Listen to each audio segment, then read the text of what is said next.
going to talk to you about how we tag the cattle and register them as animals on the farm once they're born. We're in the middle of getting the fields ready for letting the cows out, hopefully in the next few days, which we can show you them going out, because it's brilliant seeing them going out onto the pasture.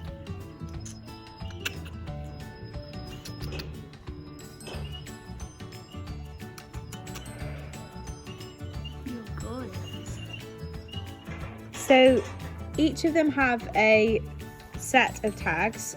They have 2 tags per animal. This is a metal tag which has the herd number on the underside and the individual number on the top side for ease of reading when you're needing to identify the animal. This is the second tag that we put in. It's got to be yellow, and it's made so that the numbers are easily readable from a distance for inspection purposes, and so that it can be identified clearly when we're TB testing or there's any inspections.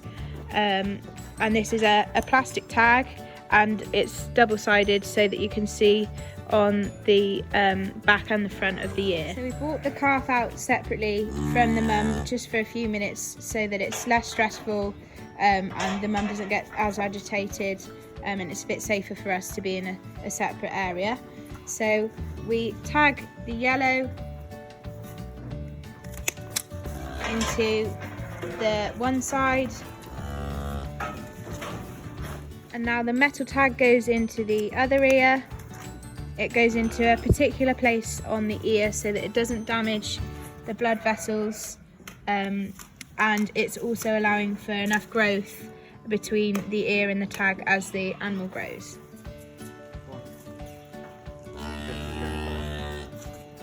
Good girl. So as you can see, the cow's number can be easily read when it's in the ear. The individual herd number is to help to sort of tell between where the animals have come from.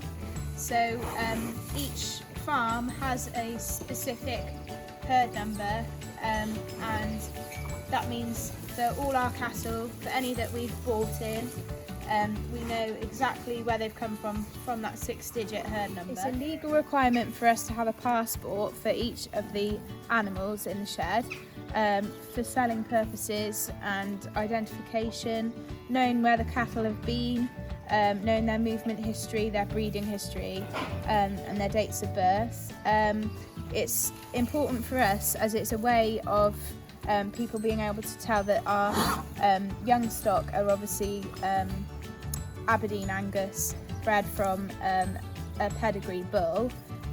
So on the passport, this is the little one's passport, the mum's passport of the little one that we've just tagged.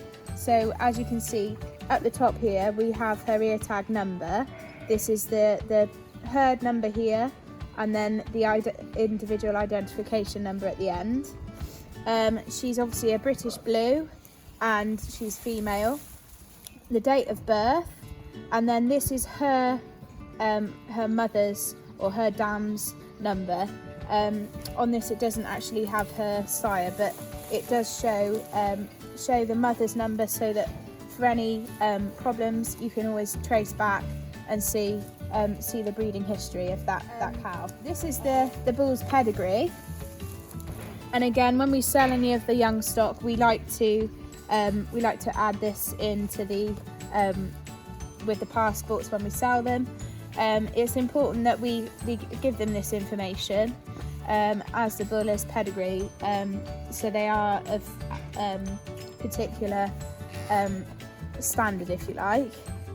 So he has his sort of last digits of his identification number is 540, which allows us to obviously identify him then onto this pedigree certificate. And when we register all our calves, we make sure that the number of the sire is added onto the passport, so that can be traced back as well.